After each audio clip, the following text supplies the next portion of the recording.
Hi, Claire. Hello. What is with Paul Joseph Watson? Are you saying that you like him? Oh yeah, No, well we he's were talking about attractive. him earlier. We were talking. There was an article about on the beauty of Paul Joseph Watson, and I thought, oh, that's relevant to our aesthetics stream.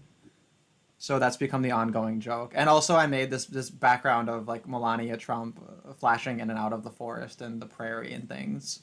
Oh, So that's her, is it? Oh, yeah, that yeah. that's Oh, what a Melania good Trump. one. Yes. Okay. Ah. Korea Well, Man hi, asked, "Do you think everyone. Melania and Claire have a striking resemblance?" I'm not. I don't. I'm not sure because I think you guys are different ethnicities, so I think you're gonna look pretty different. I'm a little surprised at the suggestion by Korean man, but that's sweet of him. He's You're quite like, an yeah, I'll attractive take it. man. Yeah.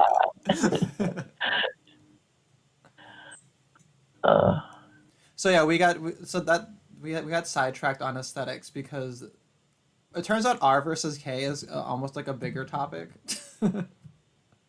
Yeah, it's transcendent. It can apply to, it's like very abstract. It can apply to a whole host of things. It has very strong predictive capacity, provided one is capable of interpreting it. It's a very fascinating thing. There was something though I wanted to challenge though a little bit is you mentioned that there's a beauty in symmetry. I think that isn't it the case though that on average people prefer faces that are slightly asymmetrical. I think I heard that like if a person's face is perfectly symmetrical, it like looks weird and like we don't like it. So it And like that's goes into uncanny valley because Yes, we've I never, was, I was wanting to ask this, but I wanted you guys to keep on your discussion, like no, it's a good tendency to point. symmetry. Like It's a good point getting because close to symmetry is good, but yeah, perfect symmetry looks weird. it's called uncanny valley is basically because throughout our entire history, we've never been perfectly symmetric. Like even if you look at the body, it's like pretty darn symmetric, but if you go inside the uh, chest cavity, it's not perfectly symmetric, is it? So we kind of have this off symmetry about ourselves, and that's why we recognize perfectly symmetrical things as essentially like impossible because we don't have a basis for ever recognizing something perfectly symmetrical in our entire evolutionary history.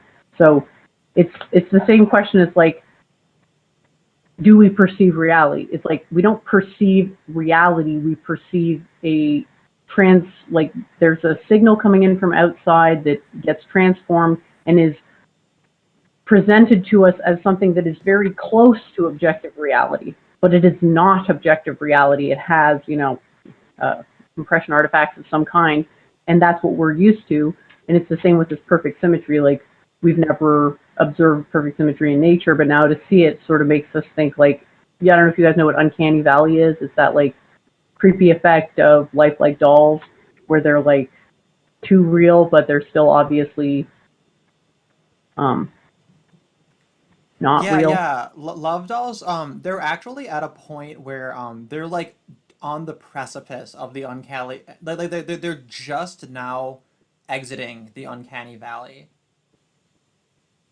Yeah. which is fascinating because we all know uncanny valley when we see it, but like the fact that these love dolls, they're just like they're literally one step away from not being uncanny valley anymore. At least from images I've seen, I haven't seen one. I don't have one, so I could be overestimating a little bit. But especially if you put a pair of sunglasses on them,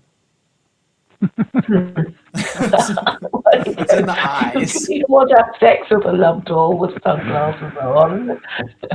I don't. People think Even it's if the weird. I sex don't think it's doll, that weird. I think I get the waifu for waifu people. I think that's perfectly fine and legitimate. People have been having sex with all kinds of different objects that are much weirder than a love doll, right? yeah, but the thing is, when it gets close enough to an actual human body, then you're fucking a corpse. Like actual blow-up dolls were much more popular because it was clear that you're fucking an object. But once you get to the point where the real doll looks like a real person, that just yeah, that's just like fucking a corpse. Like then they have to add like this robotics and everything, and then it enters the uncanny valley on the automation of how that robot behaves, and it's a never-ending quest for something really weird. But I still think we should do it. Well, you can get them from Amazon now. I'm looking at them. They go from $79 to To thousands. Yeah, some of them are very expensive. I think the Do really they good ones say still what cost they like do? 50,000. Well, that's up there. Well, people if you're talking about like the sex robots actually, that's obviously going to be much more expensive, and the dolls are like I think at this point much more practical.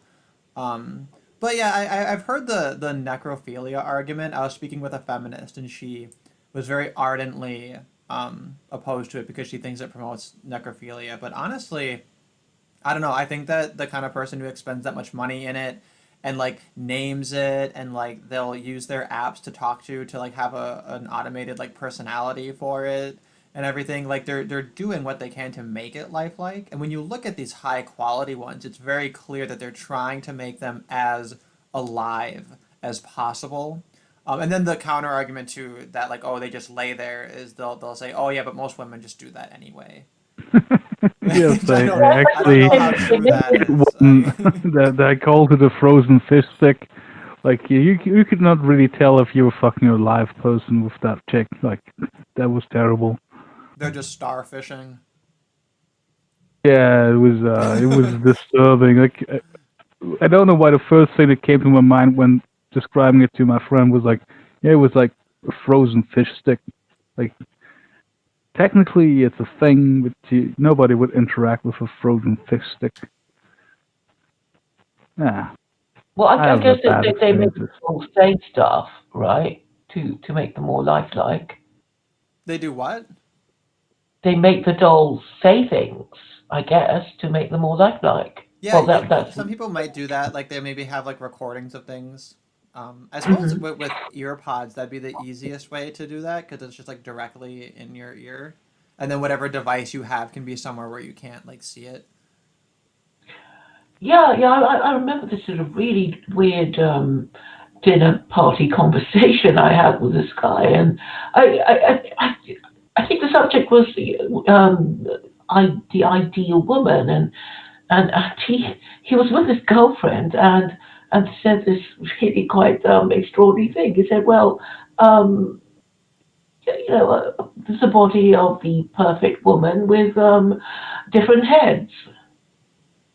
And I thought, wow, that was just such a weird thing. And I thought, yeah, I think he just meant really to have, different heads that he can attach to his already ideal body. So I guess that the ideal sex doll would be kind of detachable, with, you know, different heads of different women attached to Yeah, the same Hortron. nothing body. Yeah. But I think there's a very strong argument for sex dolls in the sense that the people who were just the coomers, the masturbators, they would actually get into physical. It's almost like a sport, like I assume. So that would be good for public health. Yeah, like give If those some upper body strength. Maybe yeah, some gains. I think they will end up being banned because well the population is going down, so you can't be wasting time and energy having sex with sex dolls. You'll have to do it with real women, and then when babies are produced, you have to pay for them. yeah, but imagine the incels actually having sex with the dolls. It will make them. I'm not assuming shredded, but it will make them more physically attracted. Like Well, I when they think can get real women instead of just masturbating, which just makes your arm stronger. well, Yeah, and one arm too, right? So it's not even even. I think the best way It's not symmetrical. Like that's not going to look normal. It's not aesthetic. It's not very aesthetic, is it? Well, I think that the quickest way to end the incel problem is to forbid extramarital sex. So people will say, "Well, how am I going to get my rocks off?" And well, we'll just have to marry. Yeah, And but you're then gonna have they'll to go, also ban the love dolls, okay, then, okay, right? we'll Because do the that. love dolls are also gonna cause a problem for that strategy. Well, that's why they would have to be banned. Eventually, they will get banned. See, but Can the we thing just is, agree that when we they're make the dolls ugly? Like, you know, Pardon? if we make the dolls ugly or below average Well, looking, then nobody will buy them.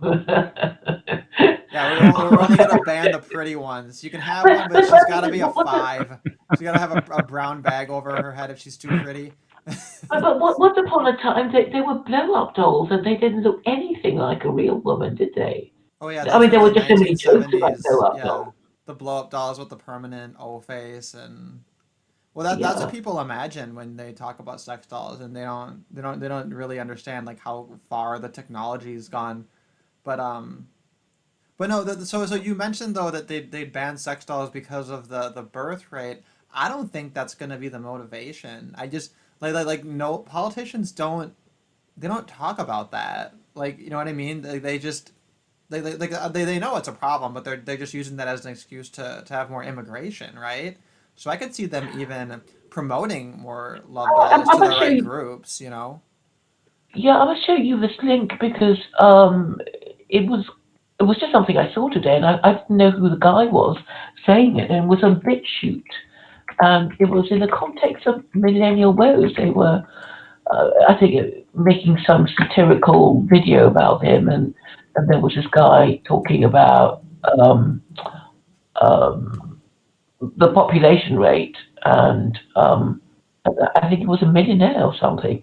Anyway, I'm not sure who the guy was, so I was hoping maybe you guys could watch it for me and tell me who the guy was, because there was, and he was saying, well, you could, in theory, import them from, India and China, but actually, the population of China and, it's going down, in those countries, and I think there's just the additional suggestion that the West won't be able to afford them anyway, and the people living in those countries would stay where the money is, and it would be there, and so you would need people to do work, and you can only do that by having babies. I think that was the reasoning, and I can't find the link now. Wait, so the Yeah. argument is that whichever countries are producing the love dolls, since they won't be able to sell them, that then the sex dolls would be like a bad thing for the country that's making them. He wasn't talking about sex dolls at all. He was Oh, sorry. basically saying that the population in these third world countries are, well, not even third world, but they're going down. I mean, China with its one child policy.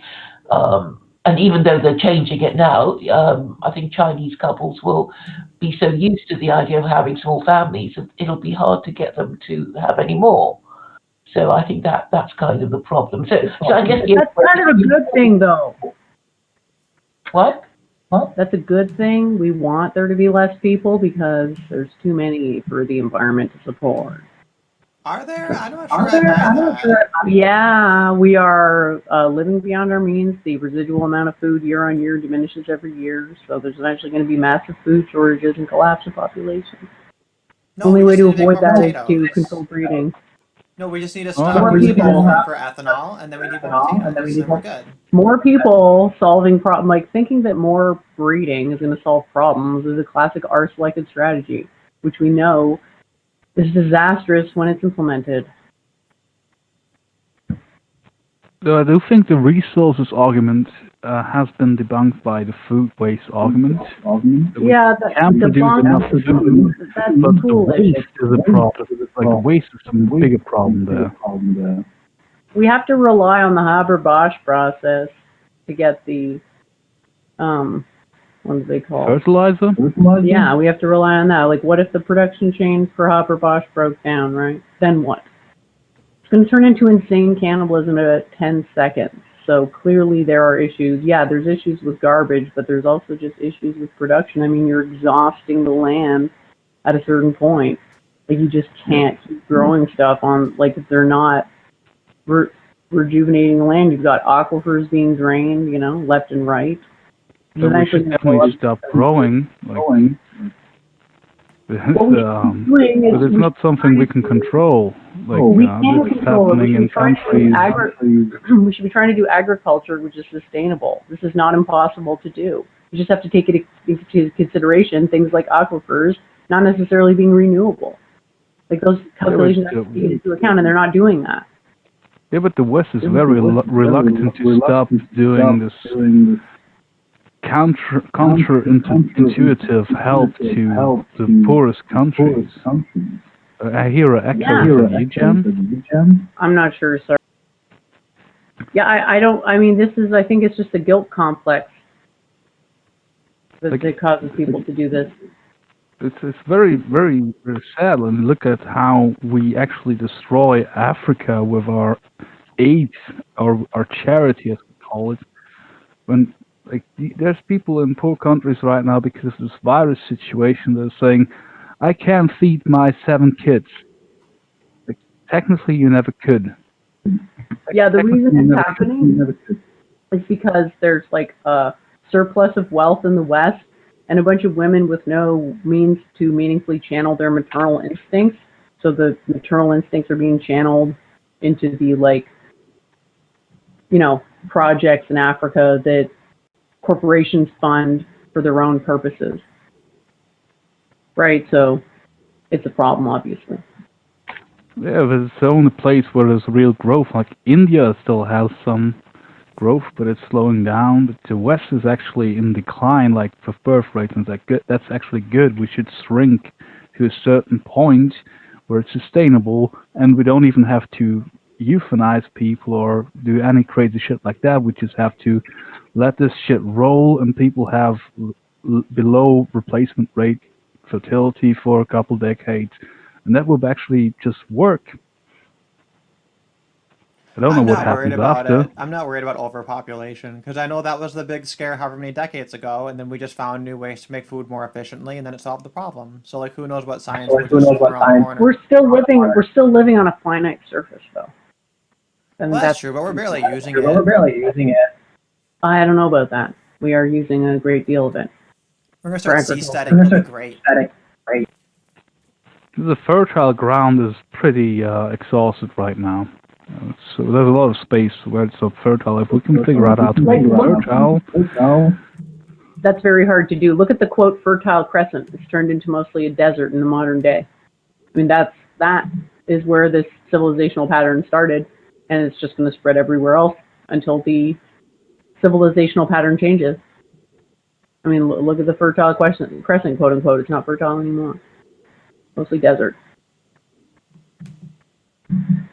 That didn't happen by accident. Humans did that. Indeed. Oh, this is the Hangouts link. What is? Wait. I just posted the link. The point is that if there were social engineers taking these things into consideration at the time, the Fertile Crescent would not have collapsed. But because people's priorities lay elsewhere, it's a barren desert shithole now. That's not sustainable, is it?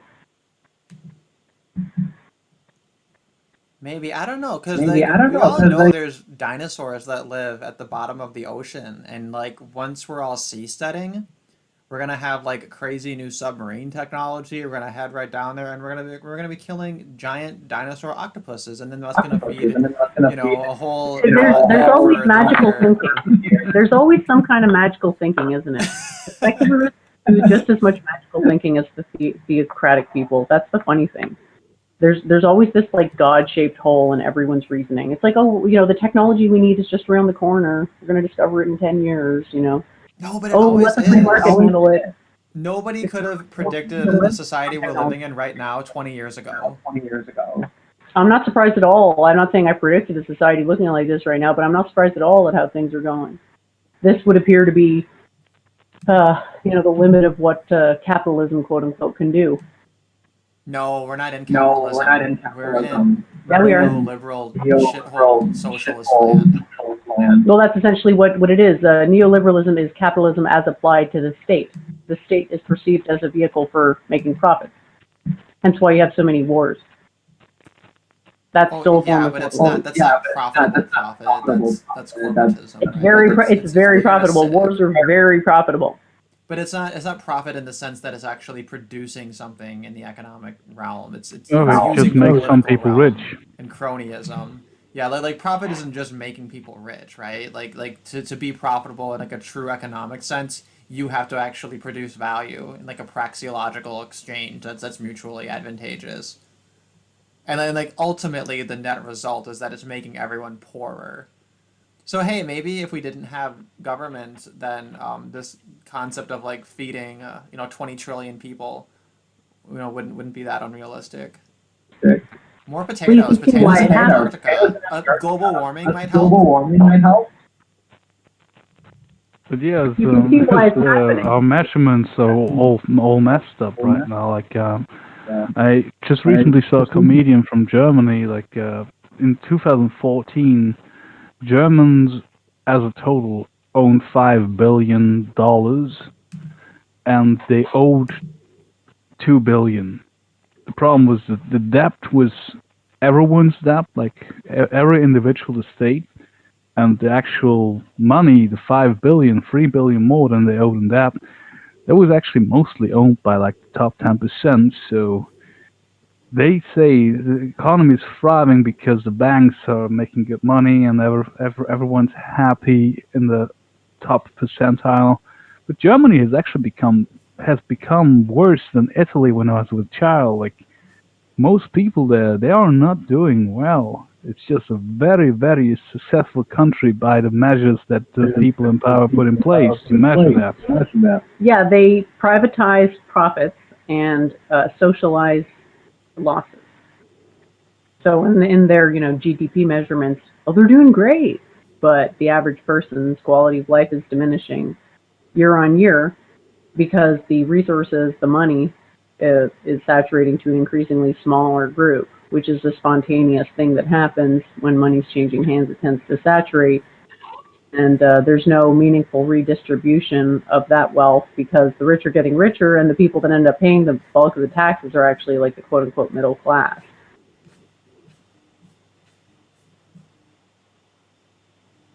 But yeah, to get back to overpopulation, like the countries that are contributing the most are getting handouts from the Western countries because we guilt trip people into doing donations to charity.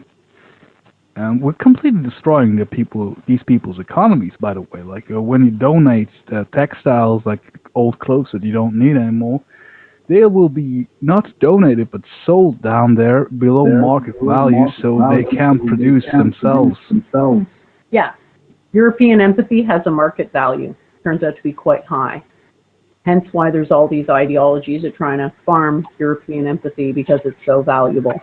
Hence why we have Claire on the stream now, trying to get you to serve her purposes by mining your empathy. What does that mean again? Is that Mining empathy is the process of getting people to care about your approval by telling them that they're bad, and then by telling them that they're bad. Could you stop interrupting me? Could you stop interrupting me, please? I'm talking about your general strategy. It's to tell people that they're bad, which then makes, the guilt-stricken European feel like they have to compensate for being bad, and that is something they'll put work into, and therefore it's a mineable resource. And we could see European empathy has been directed towards a great deal of things in the past. Why do you give me the opportunity to mine people's compassion?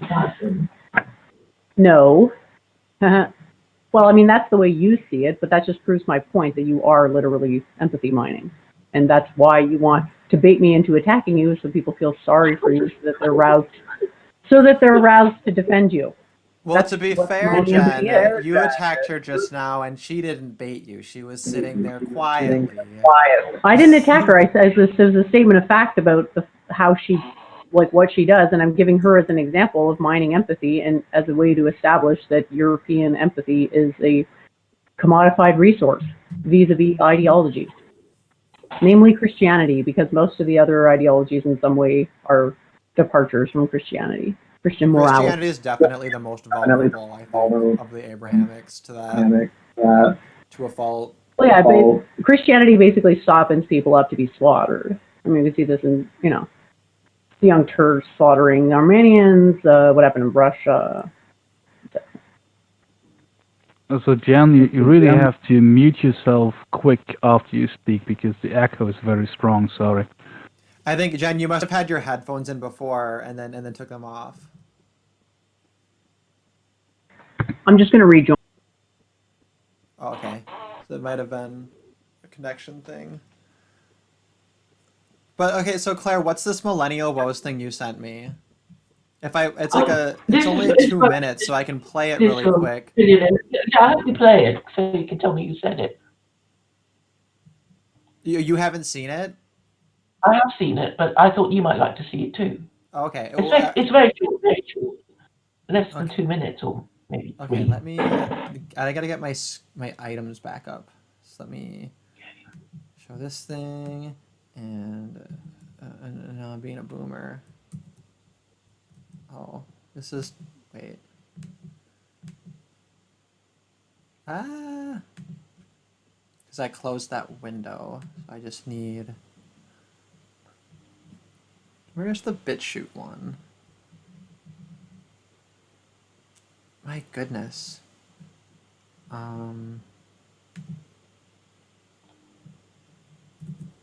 just want to check real quick. Is it still echoing? I'm not sure. You didn't echo right now, so I guess it's fixed. Ideally, we would have a fucking billionaire who. Oh, I've seen this Millennial Woes clip. I saw it in its context. But this is just like a 2-minute clip from that. You just gotta find... Here it is. Okay. Now I got it up. Alright, I'm just gonna play this really quick. Because it is interesting. And it actually is kind of related to this empathy mining concept. Kind of vaguely, but... Ideally, we would have a fucking billionaire who would show up. I am confident that eventually some billionaire will show up because I simply cannot believe that every billionaire is happy to watch the West dying. I think demographics is a real issue where people are not having kids in a lot of countries. And very often they'll say, oh, I'll solve it with immigration. Immigration from where? If Europe has an average, or many parts of Europe have an average of a 50 or 60, they're only at 50 or 60% of what's needed for replacement, or China for that matter. They're at half replacement rates. Where exactly are we going to find 600 million people to replace the ones that were never born? I think people are going to have to regard, to some degree, the notion of having kids as almost a social duty, within reason. I mean, just if you can and you're so inclined, you should. It's like otherwise civilization will just die, literally. We are going to face in the mid part of the century, and particularly the latter part of the century, a demographic implosion, the likes of which we haven't seen, including the Black Plague. The math is obvious, okay, because no one's ever written of such a thing. Even the Black Plague, when the Black Plagues would go through, I think that they might have demolished like a quarter, but never a half. And yet Spain, birth rate of 50%. It's as though someone went through and killed half the population, or at least of the future population. Oh. Oh.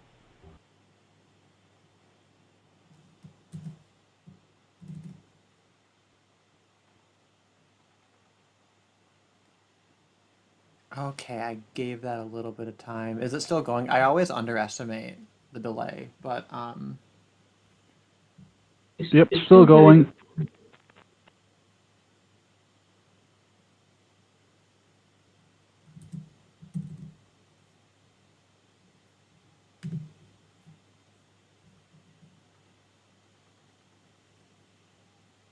Done now. all right. And I think this other item that you sent me, Claire, might be too much to go over. This Edward Dutton one. I see he references the Milgram experiments, which I think those were largely discredited, which makes me kind of skeptical. But I'll toss this in my thing on my Discord, so I know to take a peek at it later. That was Elon Musk right now, right? It was Elon Musk. Okay. Yeah, he didn't look good in that picture. He looked like I don't know, like worn out, like kind of faded. Yeah, it's because he had sex with Amber Heard, but that's a different story. Oh yeah, she's just vampired up his essence. Well, that's too bad. But Yeah. So I'm sorry. He was saying that there is a decrease in the population, increase in. Did he say in China? I don't remember if he said China. I thought I heard He that. did say China, but I think he was referencing the one-child policy outcome of there's just going to be less Chinese, like once the old ones die. Like Yeah, imagine that. Imagine limiting the number of children people can have legally would have that effect. And it would halve every generation. The halving in a generation was about Spain because they have like a 50% like index of 1 per couple. So it would halve each generation, but actually more since a lot of people don't even have kids. I don't know how they do those stats. But again, like that's not such a bad thing. Like when I was born, my country had 3 million less people than they have right now, and now we have a shortage of actual space to build housing. We have to tear down a lot of houses and go like skyscraper level to accommodate their plan to have 10 million people in 2030. And I don't see the point in that. Why would we have to keep growing in population? What's the end goal there? Like that doesn't make any sense. Just sustaining a reasonable number. Switzerland. Oh right. Well, there you Well, go. I mean, It's the classic R versus K. I mean, some humans are more R selected, so they're going to see shitting out infinite kids as a good thing, because that's just how they are. I think we should just measure, not use GDP as a measurement of success. I mean, we shouldn't measure our success in economic terms. Maybe we could use something else. Yeah, you want to use empire, right? Why don't you tell us about how you don't about Tibet? No, I would use my Kavian measurement of unhappiness. So I would count divorce and crime as bad stuff, suicide, and Suicide's a good one. Like in the late 90s, Switzerland was second to Japan with the suicide rates, and we are now on place like 16, but not because we have less suicides, but because some shitty countries started actually counting the suicides.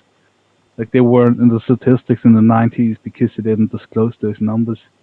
So we're still. Who is highest now? I don't even know. Actually, I haven't checked in a while. I think I thought at one point it was Russia, but Russia? that changed. Okay, because I kind of had an impression it was Korea, because apparently they work so hard and they have no work-life balance, and then they just fall into despair. And they did some. There was a story about how these young people were feeling so suicidal that they did this therapy thing, and that they had to pretend that they were in a coffin, and then they had to go in this pretend coffin and have the lid put on top of them to kind of make them not want to kill themselves. Something like that, anyway. So okay, it's really since first is Guyana and Lesotho, then Russia, Lithuania, Suriname, apparently in South Africa. Never heard of that one. Ivory Coast, Kazakhstan. When is a Western country coming in? Oh, South Korea is place 10. Cameroon, Zimbabwe, Latvia, Belgium. Wait, sorry, this is by Belgium is suicide rate? the highest suicide European country then. Yeah, Oh. fascinating. I heard that Moldova was the saddest place. Let's see. But if they are, they might be faking their statistics. They say it's place 37 as of last year, so that can't be right. They Yeah, I have got really it. good Eurovision entries, so I find it hard to believe that they're very sad. I got a new article. on Think my of blog. everything in case of Eurovision. Like that's your level of analysis, and I love it. That's the only thing I know about any European country. I just judge them all by their most recent like Eurovision entries. So right now the only good countries are Iceland and Russia. The rest are forgettable. I've got this new Shit. entry on my blog that predicts this collapse in behavior towards like self-destructive things like suicide. It's pretty interesting. I just put it out recently, so I put it in the chat if people want to check it out. You put that in the YouTube chat? Yeah, I can put it in the private chat if you want. Oh, I have it. No, I got it here. Damn, like what was it? 61. Switzerland was pushed back to place 61, with no change in suicide rates. Like either all of these other countries were lying before, or they're in deep shit. Yeah, if Like- you're gonna lie, at least make your number like fluctuate a tiny bit, right? Like I grew up knowing that we were like at the top of the game of killing ourselves, and like 61, Jesus, we're on the same level as Zambia, and they're in Africa. Like, Jesus, suicide sure does be changing, man. I suppose, yeah, that's an interesting measure is to look at suicide rate as the measure for like the happiness in a society overall, like in terms of the quality. I agree that GDP is a bad measure, but I think that economic output is still a really good, really relevant measure. I just think GDP is not the best one. I do think that the suicide rates around here are based in. My personal experience would be like, we have a education system that is very female centric. Like we actually abandon systems that work equally for boys and girls in favor of systems that favor girls, and we kind of give young men a hard time and boys a hard time. And then there's divorce laws, which are just like when your wife decides to divorce you, you're pretty damn fucked. Like you lose everything. So I guess unless we change those two things, we're still gonna have these fucking suicide rates because it's mostly men. Like in every country, it's mostly men that kill themselves because once they lose perspective, they are quick to take their life. Sad. Well, you can restore the patriarchy, but there'll be sacrifices you'll be expected to make, such as giving up extramarital sex and criminalizing it, basically. I wonder though, if the suicide rate was much better under more patriarchal systems. I feel like it couldn't be worse The than it is now. responsibility still was with the man. Like if they fucked up, they were still likely to take their lives, even Yeah, if they well- were in charge. That's the thing. Yeah, like I just feel like now that we're in the post-vacuum, post-vacuum cleaner, post-dishwasher society, like going back to patriarchy and traditionalism is bullshit. And if we were to do that, then basically what happens is that traditional women reap all of the benefits of industrialization and men get none of the benefits. And I think that's ridiculous and selfish. You want a case selected strategy. You want a case selected strategy. You want something where people actually want to participate, and that may have to take. It may have to be very complex because people are very complex. But just saying you have to get married or else we're gonna punish you if you cheat on your husband. That's like not enough. It doesn't go far enough. I think we can have that would be good, equal wholesome, marriages. egalitarian That's what slut shaming. That's my camp. You need to shame idiots. Idiots have to be shamed into silence, basically, so that the smart people can talk. That's Who what would that's be shamed?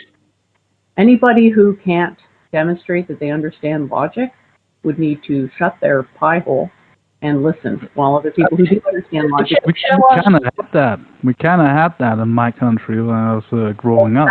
That's the ancient People were tradition. looking up to people who actually knew. Yeah, that's Shit. the way it should be. That's the way it's supposed to be. I mean, that's the way it's been throughout the majority of our history. And that's how, I mean, when it works that way, it works really well. Everyone's life is enriched because these super competent debaters are like role models for everybody else. Everybody gets somebody to look up to, and everybody gets a better society because they debate amongst each other, and then you get the best result based on that debate. It's not impossible to judge debates.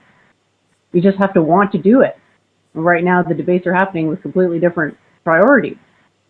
It's not about the truth. Mostly it's about profits, honestly.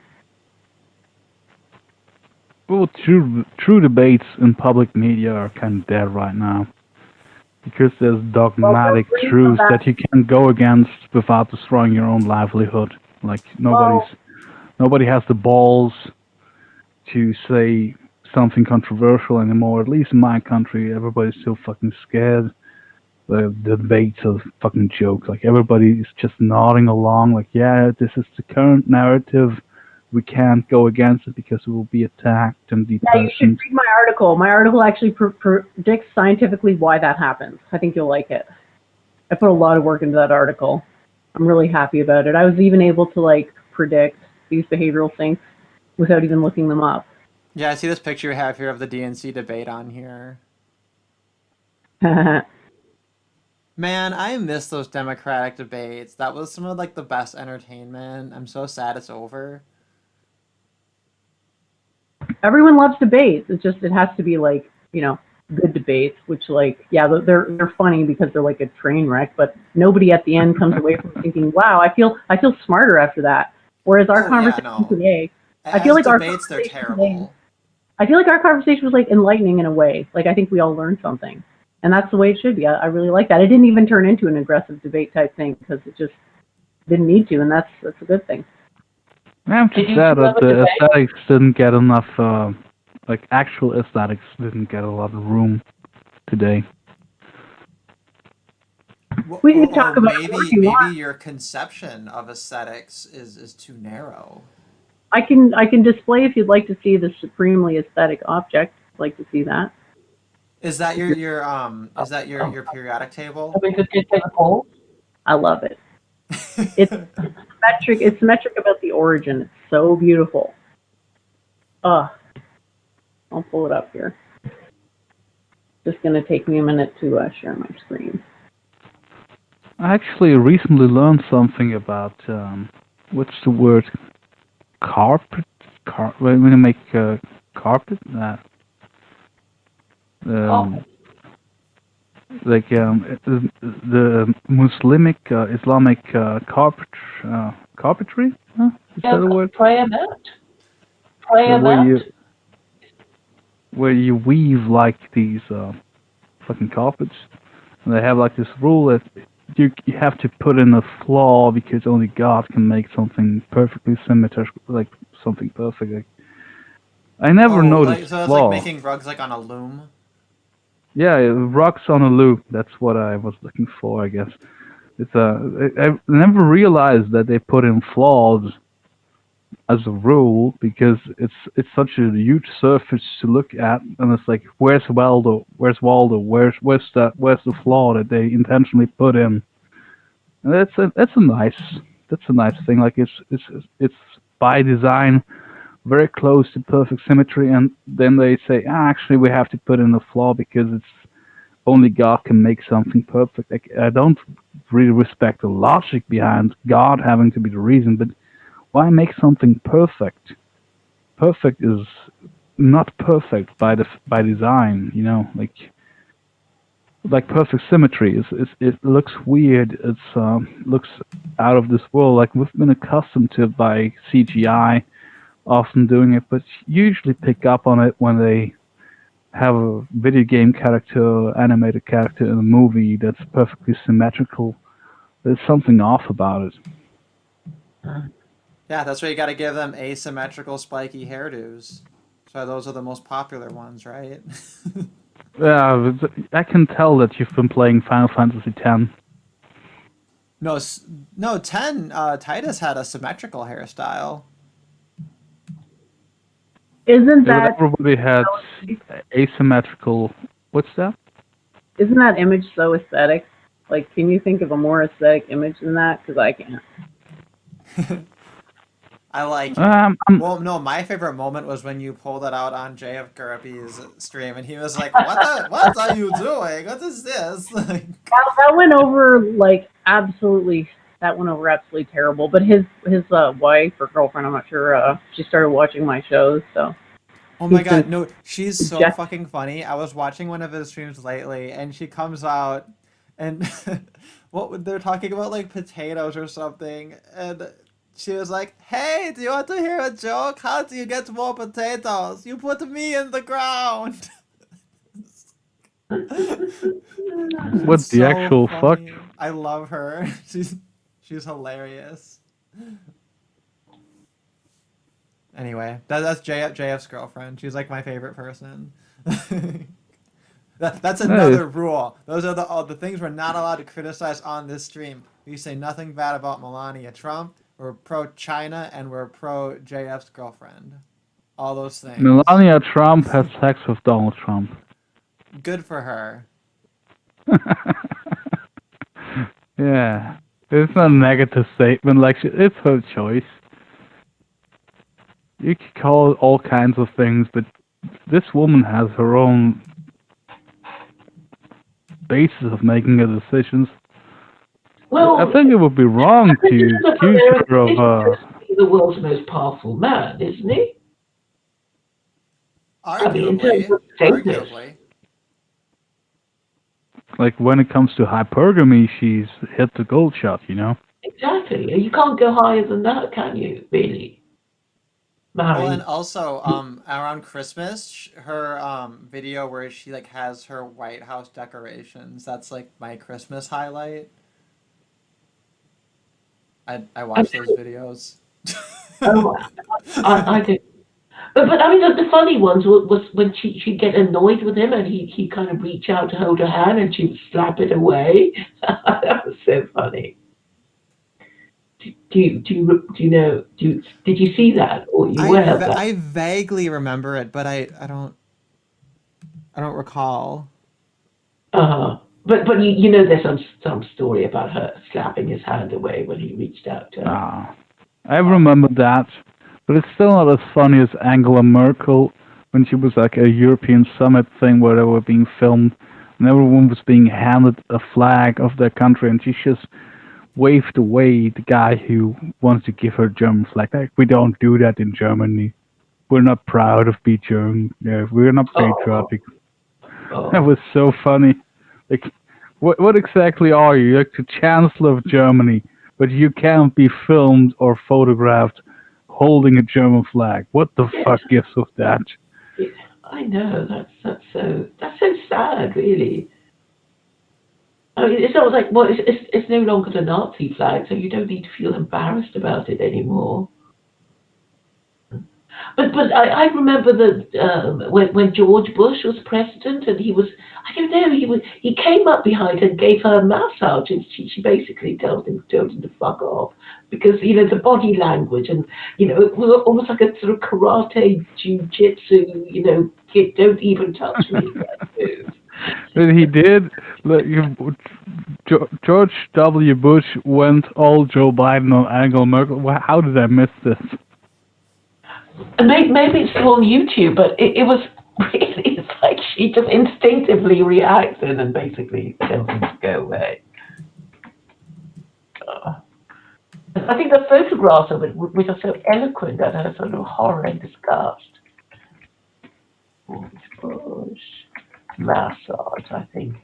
Yeah, if you have the video, we can take a peek Yeah, at you it. just go up to somebody and give them a massage. It's like, no way. Anyway. That'd be not aesthetic. But funny. Not aesthetic. Not Well, aesthetic. up the wrong way. This was in 2006. They're no photographs, sadly. They're the simpler times, really. It's called the back rub at the G8 summit in St. Petersburg. Oh, okay. Here's a picture. I think you'll all enjoy it. I'll put the link in the chat. If you want to watch it. I've increased the size of the Hangouts window and it cut off Melania's head. So I feel weird about that. But it's funny because Do not sometimes it's positioned decapitate the over First like one Lady. of ours. I know that's. Oh, that's dangerous. I might get in trouble for that then, right? They'll say, "Oh, what are you implying?" Okay, so I just gotta get the window. It's actually not a very good one anyway. The video I just put. It's all a blur, as far as I can tell. Oh, I think I can just share screen. I think I'll just do that. That's easier. Mm-hmm. I wonder if I share screen it, does that make it play on your guys' audio? I don't think it does. I don't think it does. How do I share screen? Where's the button? Oh, there we go. Yeah, just share the whole screen. Hangouts link and all.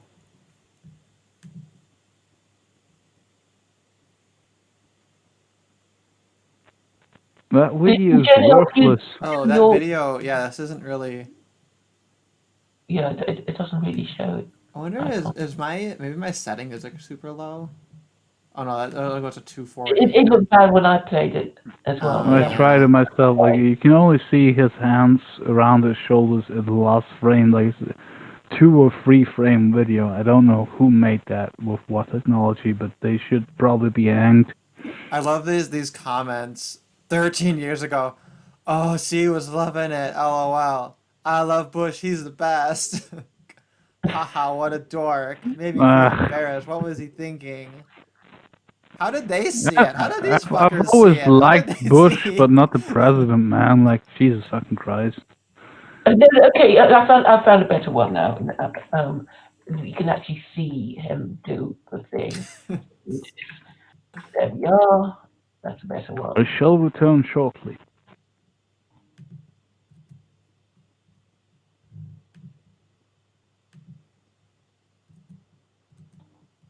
Oh, this one looks good. She I lifts a think there's bit. still no sound, it looks like, but that's okay. Yeah. Yeah, she lifted it. You know. Oh yeah, she has like a little.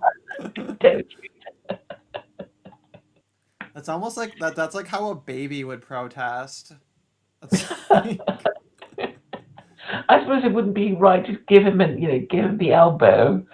He is the president of America, after all. that's how they tapped her cell phone. I wonder if they're serious. That'd be interesting.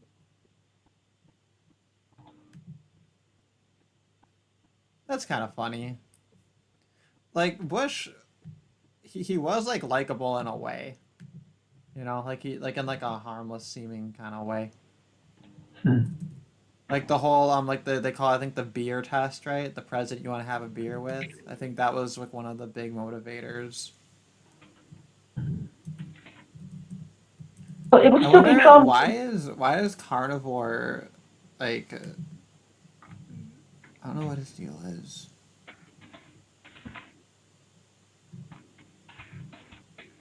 Whatever. What's this article? What's this Psychology Today one? Oh, why are symmetrical faces so attractive? Yeah, let's look over this and talk about this, and then I think we'll close out the stream because it's going on to the 3-hour mark, which is fairly long. Although the last couple I did were like 5 hours, which is a little bit insane. But How are things in Hong Kong now? things are okay. It's still been kind of weird. Mostly things are kind of more or less normal, but everybody's still like distancing, wearing masks, and all that stuff. For me, it sucks because I'm still like working part-time, so I have to live off of my credit card, and I barely make enough cash to pay my rent. Oh But now dear. I got my Trump bucks. I got my Trump bucks, so that should hold me over long enough for my work to resume as it was normally, and then I can pay off the credit card again, and life will go back to normal. I can have my burgers more often or whatever. I don't know. Yeah. I live a pretty simple life, so I'm not too worried. But it would be nice to be able to kind of walk around and do stuff like before. hmm hmm Yeah. Yeah. Korea Man asked in the chat like a couple hours ago. He was like, "Has Pill Eater gone to visit you in Hong Kong?" And I'm like, I don't think he didn't go to Hong Kong that I'm aware of. Mm. Uh, I think he said he was gonna leave for food like a long time ago. I think he forgot about us. Carnivore, what's with the L? Calling us losers or something? All right. Hey, this thing was already set up right. This is why are symmetrical faces so attractive? Well, I think, it's not just symmetrical faces, it'd be, building architecture, designs. We just find these things instinctively more attractive than ones that aren't. I mean, there was a fashion for asymmetrical clothing, and it just really annoyed me. Yeah. But actually, I actually have a Yeah, I a- like asymmetrical Oh. shit. So I never got it. Like I like asymmetrical hair, asymmetrical clothes, I like things that are asymmetrical. Because it feels Yeah, like but it's more of a actually, complete thing. If something is symmetrical, it feels like it's two halves of one thing, you know?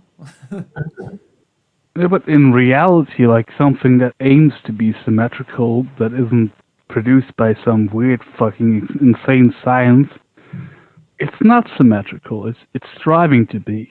So it can be interesting to look at.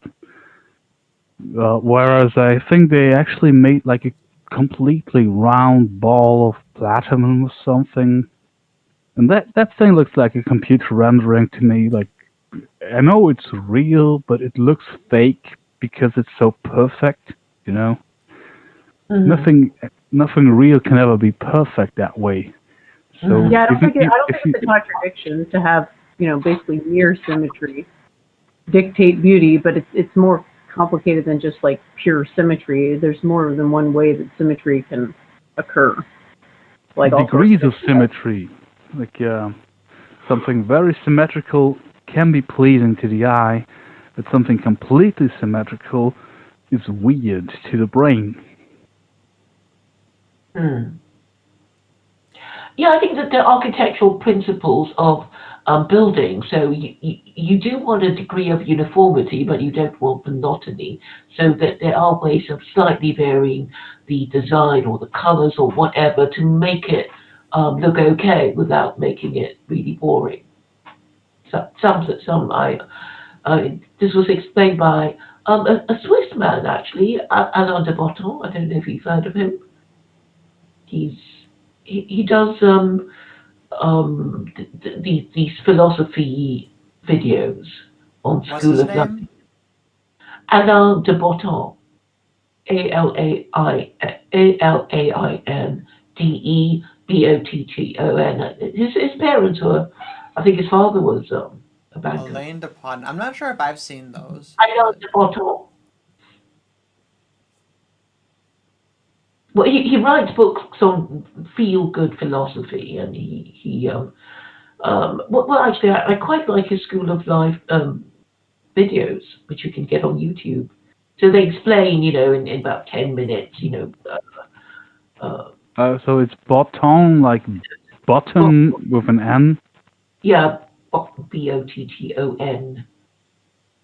I think I'll load some of that up because I'm always looking for stuff to listen to while I'm playing Vidya. Because that way, if I play video games but I'm listening to a podcast, then I feel like I'm learning something. So Yeah, two birds, yeah. right? Yeah, he's very good. I mean, he does psychology and, from Marx to philosophers to what just sort of helpful advice about relationships. And he's also interested in architecture, which I'm quite interested in anyway. Okay, so there's a channel I'm subscribed to called The School of Life. because they have Yes. different, like longer form videos about different philosophical topics, and it looks like they have a bunch of videos with him featured. Hmm. Cool. This gives me some stuff to look into. Awesome. Thank you, I Claire. kind of want Appreciate to it. look into this thing. He has a book like How Proust, like Marcel Proust, can Oh, change yeah. your life. And like, Yeah. how?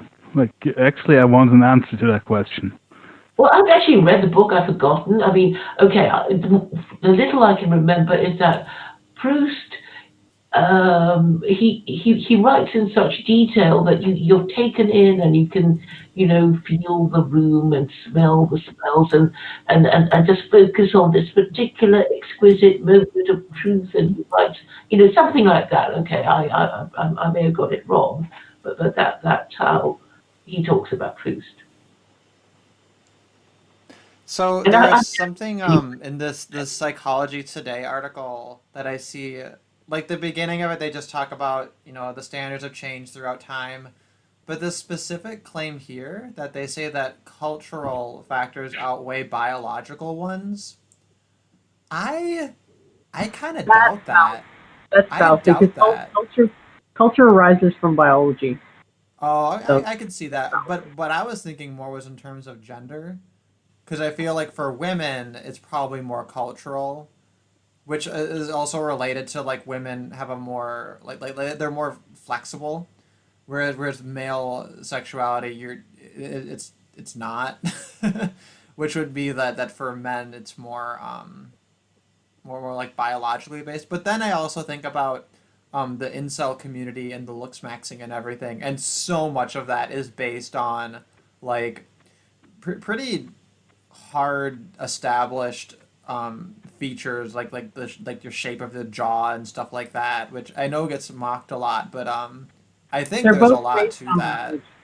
They're both based on biology, including the female's capacity to be adaptive, because that would have been necessary in the past, warring tribes and then women being taken captive afterwards. They would have to be somewhat flexible to accepting different group norms if this type of thing happens. So the fact that women's behavior could be influenced more than men's is itself a biological thing. Yeah. Are you talking about the faces that men and women prefer of each other? Is that the kind of thing you're talking about? I can't read. It's too small, the print in the Well, thing. it could be physique also. I think I know that there's. I guess some people they claim it's debunked this idea that like a woman's physique gives you signals that are relevant to like her capacity to bear children, which I never thought that was that controversial of a claim, but some people take The issue white with hips, that. childbearing hips, or what they call them. Yeah, I think that makes a lot of sense. Like I don't. Well, I mean, outside of the fact that women with narrow hips still can give birth just fine, like just look at the Asians, like, the East Asians, I mean. Well, what a man finds attractive depends on his biological degree of RK selectiveness, right? Like the huge breasts, that's an R selective thing. Not all men prefer that, for example. I Or just never thought of maybe, like breast size being an R thing. I mean, you won't Sure. always get what you want, will you? I mean, you won't get the big tits or the tall, dark, handsome, The point is that not every man wants the big tits. Not every man wants the big tits just biologically. Some people are more R and some people are more K selective. Yeah, but Or they don't have a choice.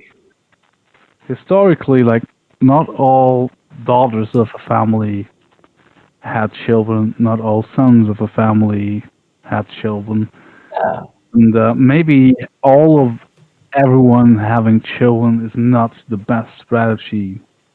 After all, like I want everyone to be happy on a principle basis, but there are some wicked, ugly people out there that I don't want to have children because I'm a static person.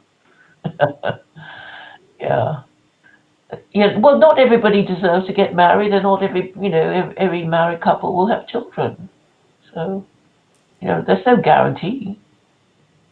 It's just how people's lives turn out. But Yeah, I guess obviously, the article does clarify, right? Because they mention height is important for men, and then for women, the low waist to hip ratio. So I guess that, man, the height thing, I don't get. I It's think it's not women are really missing out. They really got to get over that. Like if but it's men are not even expected to get over straightforward. being fat, Biological. It's well, biological. why But it's not women should just stop Over being straightforward. broken? hypergamy. Why just overcome your biology? Why is it so hard? Well, it's very difficult. Uh, I think, women just think, well, I just feel stupid with a man who's shorter than me, right? because Or humans, I feel humans want stupid with a man status. taller than me. It's because humans want status, and our cultural norms dictate that a taller man has more status. You can even look at the science on this. That for each additional inch a man has to his height, he'll, on average, make There's $5,000 more dollars a year or something like that. There's actually a connection. but there's Height. a strong. Well, Sorry, go on. I was just saying there's actually a connection between a man's height and how much money he makes on average. Yeah.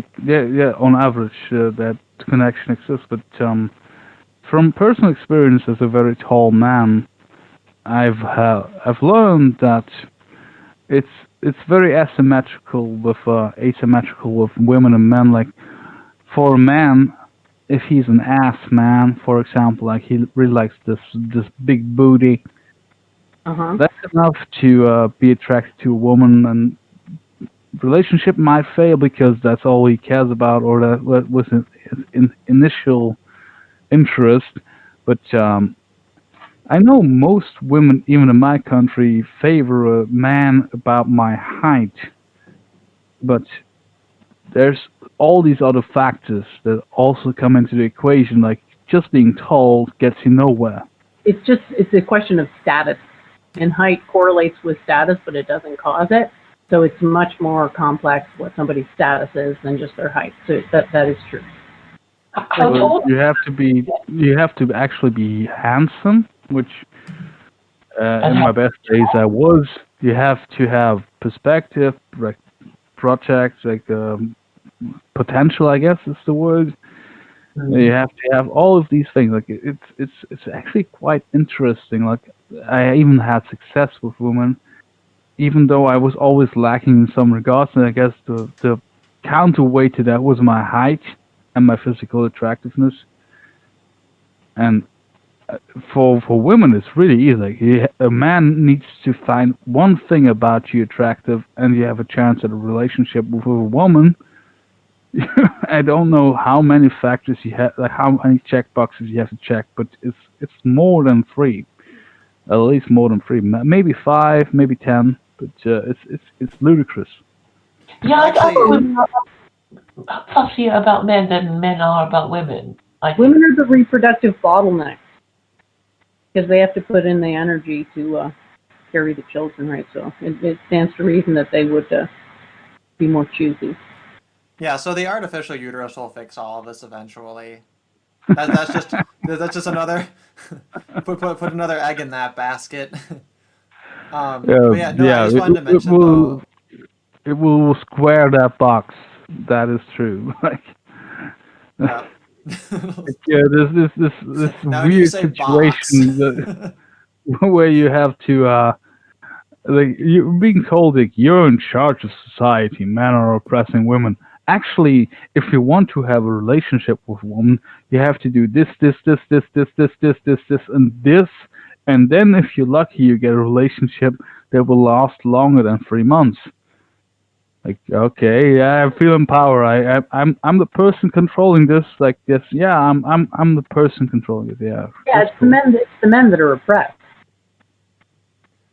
The women are basically being coddled and incentivized towards perfidy, and the men are the ones who are oppressed with an increasingly impossible set of standards to achieve the status required to procreate. Yeah, well, and I was listening to Face and LMS had an interview with I don't know some woman who goes over like manosphere stuff, and he was saying that yeah, with the current trajectory and how things are in the future, we're gonna have a society where basically most women have multiple male partners, and then men, they're lucky if they get that crumb of pussy. All women will have an OnlyFans account. They'll all have like one Chad boyfriend and then a couple of Chad lights on the side, right? And like that's just gonna be the paradigm. Yeah. Like we saw with the 5-way relationship where one of the boyfriends almost killed the baby. Yeah, that's the future, all right. That's the future. The future is Cucktron. That's But Paulo had a question specifically for Claire that if we're gonna all have arranged marriages and forbid adultery, then what do we do with the homos? I think the answer is the Because they're homos all are fun. fine. It's just be discreet about it, right? I think Yeah. that was pretty much I it. said, as long as you don't get caught cottaging, nobody's going to come after you and say, "Oh, it's a crime to be gay." It's like just don't do that sort of thing.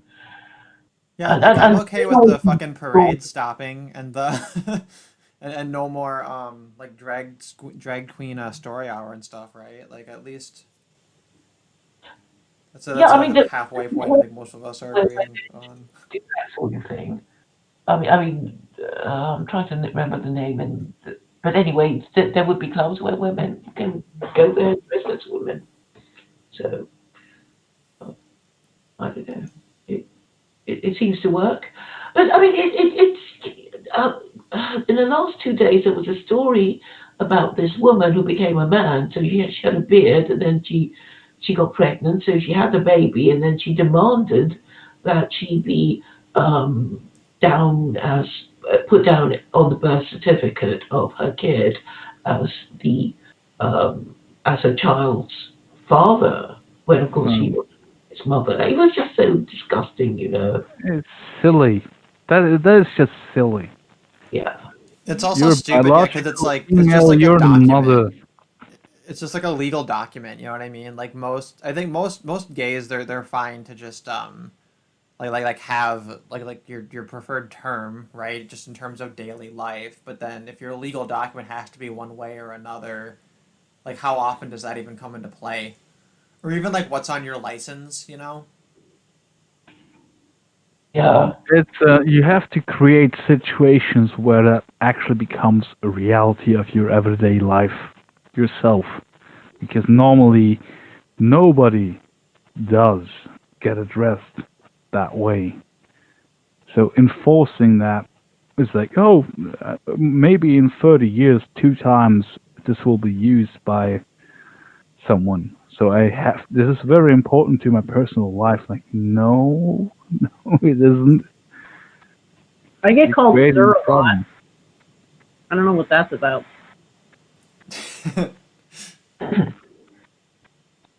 Really? Really, Jen? Who calls you sir? Really? Last time I went to an airport, I got called sir. It actually happened twice. Very strange. What, was it a slip of the tongue? You'd have to ask them. Did you go, it's ma'am? It's ma'am. No, I take it as a compliment. This is sort of the way people call me Jewish all the time. It's just like, I take it as a compliment. So getting called sir, fuck it, man. Fucking patriarchy, man. Thanks, bro. I'll just take it all as a compliment. Yeah. Yeah, that's Yeah, it's so weird. Like, you have some defined features that could be misconstrued as masculine, but that's weird. I don't know. I like the way I look. If I look mannish, then that's all good in my eyes. I don't think I do, but hey, I guess some people are soyish simps and they think I'm a dude. What can you do? The whole point is that getting people to, go along with this insanity is an example of actually what I just wrote about on my blog and how these niche ideologies evolve and under cosmopolitan situations as a matter of coping necessity. So it's unsurprising that people are kind of actively working to force themselves to believe all these crazy things. You kind of look at them and you think, like, how could you possibly believe that? It's their identity, basically. Just denial of reality has become their, like, core identity. I think it's rooted in Christianity, to be honest, the whole original sin thing, and just, like, struggling against your nature, hating yourself. That reminds me, I'm actually working on a video about the divine masculine and divine feminine. it was a topic that like would come up as a theme when we were reading through Women Respond to the Men's Movement. But I was watching these like Teal Swan videos about the whole thing, and there I actually found myself finding some gems of agreement with Teal Swan, which I don't normally expect to. Normally, I just expect it to be a bunch of like retarded astrological woo and like feel good nonsense, which a lot of it is that. But How did they define the divine masculine? well, here's the thing: is she's kind of a basic bitch feminist, so she believes in like patriarchy theory and women's oppression and everything. So she defines the divine masculine as something which actually hasn't been achieved yet, and basically that it's it's when you are not resisting a male nature, in men, but of course she'll maintain that men and women each kind of have sides of both of it within themselves. Um, so she has this whole notion of resistance, and that when you have like a lack of resistance to your own like essence, then you kind of come into like your own. She has her specific wording for it, so I'm trying to like word it as accurately as possible based on what she was saying. But basically, she listed a whole bunch of characteristics that she associated with the divine feminine. I don't know if she had a comparative list for the divine masculine, but presumably it would be the opposites or the complements of those things. And for women, I remember it was like creation and kindness and growth, What? fertility, and like Divine all. feminine is fucking terrifying. It's like It's- pure destruction. Divine Well, feminine is like the divine masculine is actually the creative impulse. My penis drives men to create things. It's a That- big old. She had a point where she talked about sexual energy, and that that it should become, I guess, grounded and in a way like removed from a sexual act and then channeled into some kind of creative productive output. Like there's parts of it that you can kind of see, you know. That's part of it. Sublimation, right? The sublimation of one's sexual energy into something more productive and socially useful rather than just indulging in. Yeah, like that Sex is could be a form way of- of looking at it, unless that would be seen as like a form of resistance to it, right? Because it's all very woo. I don't know. I'll use some clips from each of the presentations she did on it and try to kind of clip it down into something more like digestible. But then I also want to bring it back into like ecofeminism and all of that, because I missed that white whale. That was fun. Oh, it actually reminds me that I wanted to track the shitstorm about a German comedian that I saw.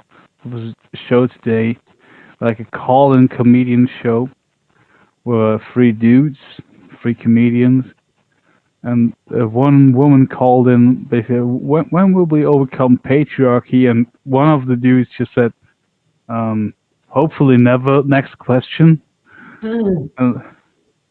And it was clearly tongue in cheek, but he's gonna get hell on this on Twitter. I want to see that shit show going down. Like, it was funny.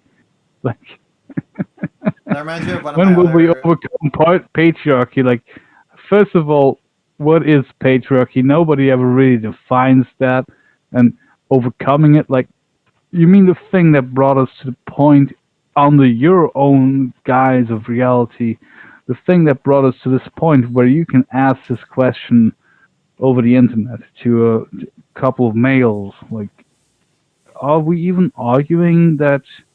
Like, they're saying, oh, women were kept back from developing tech. Like, all studies show that men are much more likely to go into the field of tech, and many more men are adept at actually doing great things in that field. Like, what the fuck do these women even think? Like, what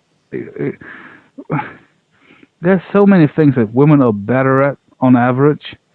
Why the fuck would you assume that only the good paying jobs that men are better on average should be in the line of question? Like, why can't there be more men in childcare? Like, I know a guy who tried to get into childcare, and they openly asked him, questions that alluded to him being pedophile.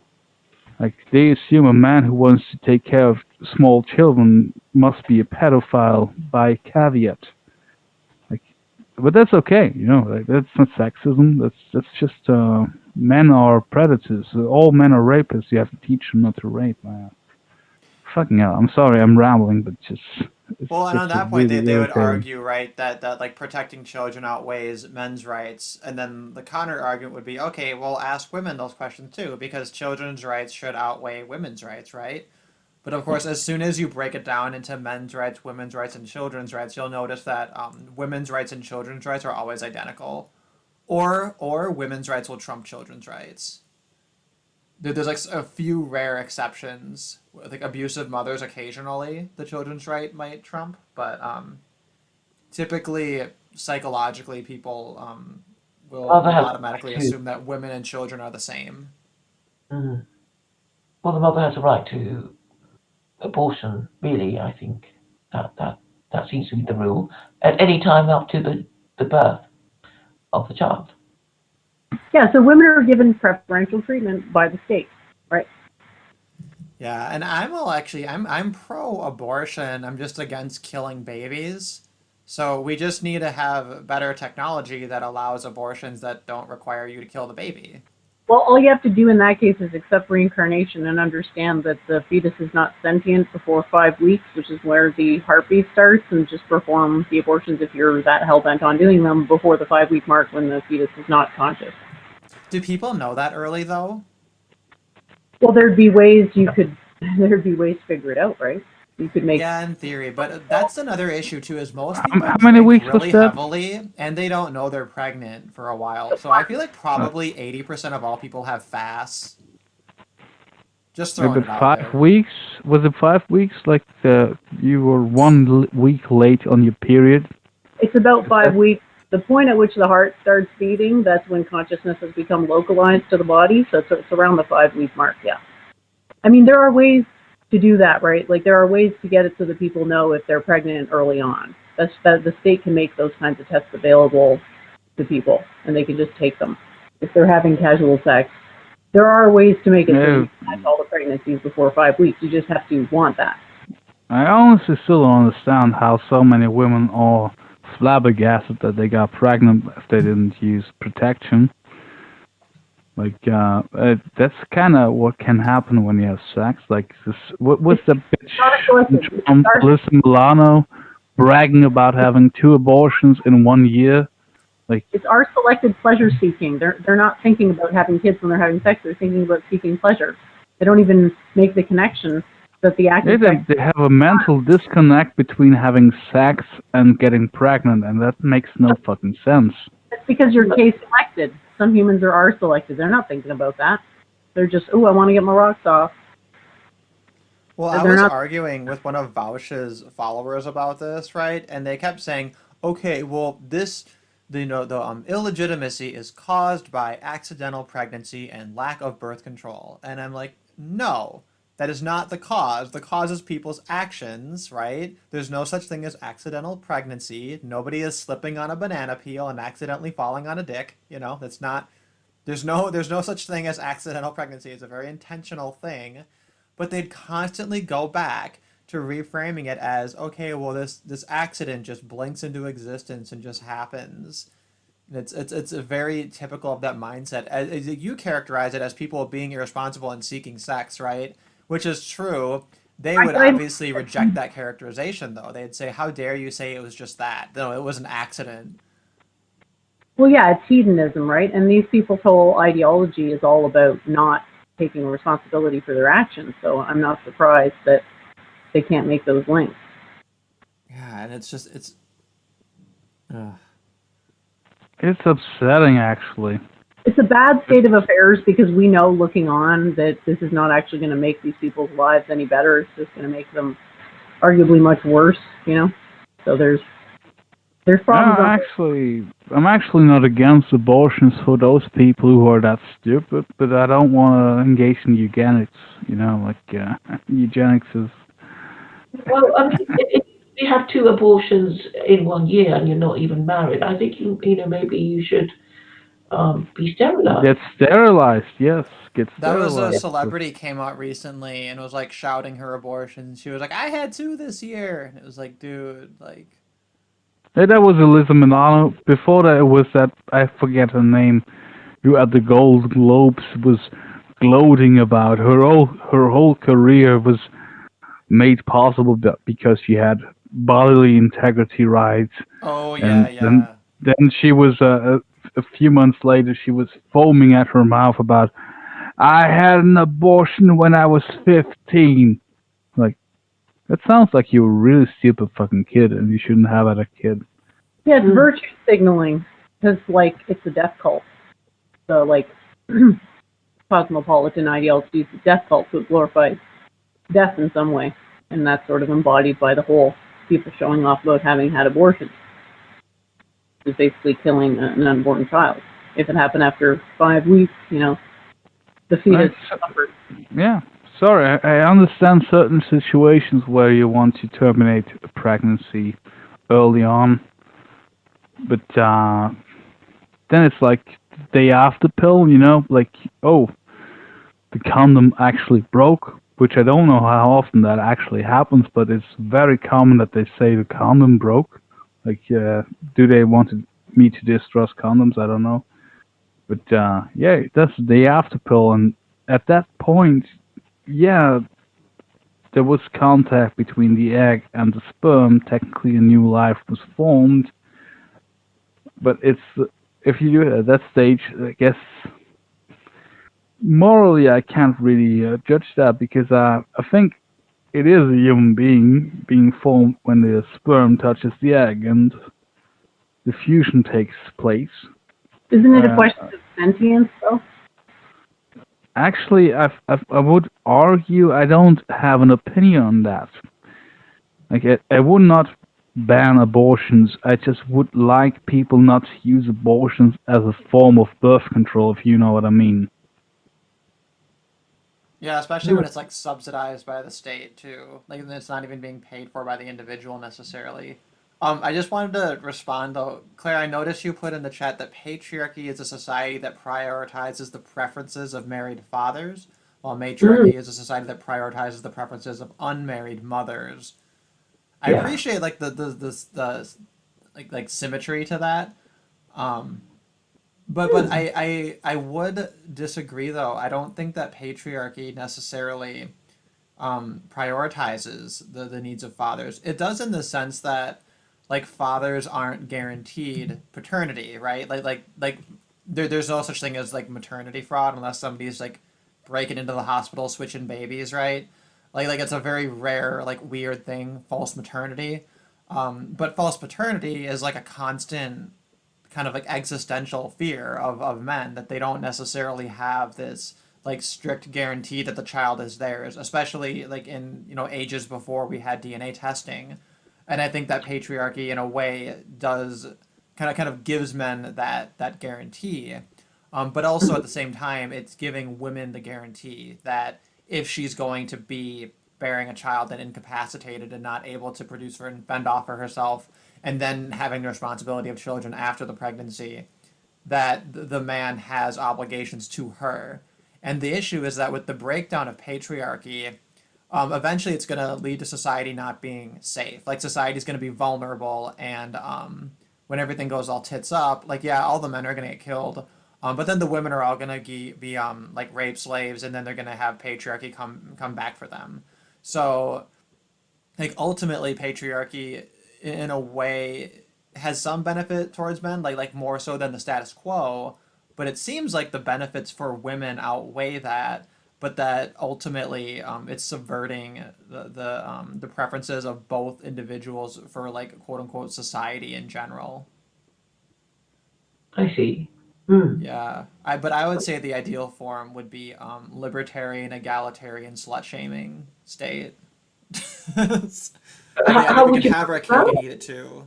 Let's go back to shaming those sluts, man.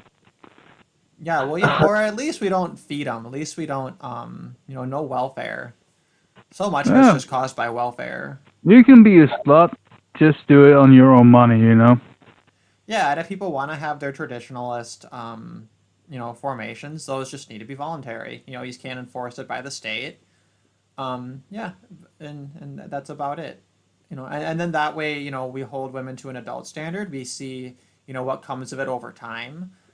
Um, yeah, and I think that it kind of smooths over a lot of the issues, but Yeah, but you had the knows? core essence of it in your previous statement. Hold women up to an adult level of responsibility. Yeah, but that's an adult. That doesn't mean like the best adult. That doesn't mean that like women need to be all the like astronauts and whatever, No, no, who just play men's soccer. like I guess we have to clean up the semantics of what we think of as an adult because a 40-year-old dude who plays video games all the time and just collects welfare, is that an adult? I don't know, but No, yeah, but let's say you have let's say that same 40-year-old, he's not collecting welfare. He's gonna do his 9 to 5, earn his money, and then the rest of his time, yeah, he's drinking Mountain Dew, got Cheeto dust all over his Nintendo controllers, and just stays in his dark room all the time. It's like, hey, that's a functional adult. We might not call that an aesthetically beautiful life, but it's an ethically permissible existence that is a functional adult to a standard, and that's a standard that I think most women are perfectly capable of meeting. In fact, I'd say yes, most are capable of succeeding, but given the opportunity to, take the gibs from the government, a lot of women take advantage of that. And all things being equal, I guess we could expect that a lot of men would do the same thing. So, Well, they do. I mean, they sign up for the army. That's essentially government gives. They work for the government. That's government gives. It's all part of the welfare state. People yeah, want to I could pretend see like that, it but isn't. still work It is. though, right? There's still work involved with that, but Yeah, it I know, is, but the work isn't actually providing a value to civilization. It's just busy yeah, work. yeah. true. But it's not creating a good for society per se, but it is work. Like, let's not conflate that with collecting charity from government. Well, I don't know. I used to work for the government. There's a lot of people that just showed up to work, did almost nothing, and got tons of money out of it. That's In the welfare. bureaucracy, like I worked in the village level state bureaucracy, and these people they almost did no work. Like, it was insane. Yeah, I call those people, welfare whores, just as much as the women getting the welfare checks. The people, the majority of the government bureaucracy is welfare whores, including Yeah, the let's get rid of all of that. Like, I'm not just saying to get rid of it. I'm saying clean that slate. if Like, people are getting money, then society should feel that the bargain is worthwhile. I.e., if people's lifestyles are being subsidized by collective coffers, then the average civilian has to feel that tax, so to speak, is worth it. And that's not very easy to do because right now well, it's not very efficient, and it's essentially counterproductive to its own aim. It's not protecting the borders. It's not increasing citizen virtue. It's not doing any of those things. It's just basically bribing people with jobs and with gifts to keep them basically satiated until, whatever invasion happens next. yeah.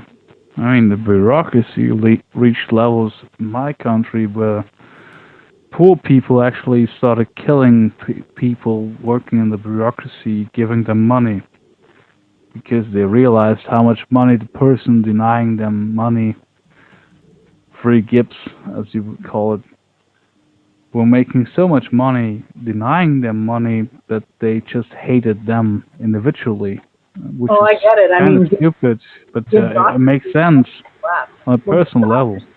Gibbsocracies collapse. I mean, it's the same reason that you have people in these housing blocks burning down their own houses when they do riots, right? It's like, why would you do that? You were given this place to live for free from the state. It's like, no, they just burned it down.